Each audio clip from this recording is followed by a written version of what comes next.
Saudaraku, 4 rumah di desa Biak Muli, Kecamatan Bambel, Aceh Tenggara hangus terbakar dalam kebakaran yang terjadi pada Minggu 16 Februari sekitar pukul 20.40 waktu Indonesia Barat. Beruntung tidak ada korban jiwa maupun luka-luka dalam insiden ini. Menurut Kepala Pelaksana Badan Penanggulangan Bencana Daerah atau BPBD Aceh Tenggara, Muhammad Asbi, rumah yang terbakar milik Jamiin, Sumi, Sadik, dan Mulyono. Akibat kebakaran ini, 4 kepala keluarga atau kakak yang terdiri dari 12 jiwa harus mengungsi ke rumah sanak saudara mereka. Penyebab kebakaran masih dalam penyelidikan aparat kepolisian Polsek Bambel. Saat kejadian, penghuni rumah tidak berada di tempat.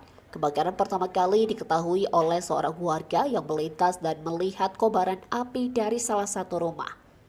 Warga tersebut segera meminta bantuan kepada masyarakat sekitar untuk menanggulangi kebakaran.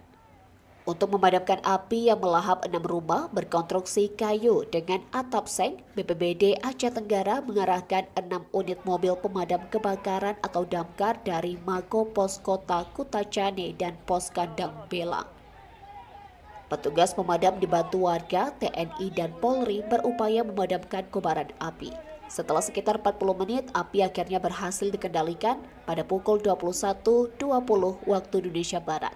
Kini para korban kebakaran masih mengungsi sambil menunggu langkah lebih lanjut dari pihak berwenang untuk pemulihan pasca kebakaran. Dari Aceh Tenggara, Asnawi Lui, Tribun Gayo.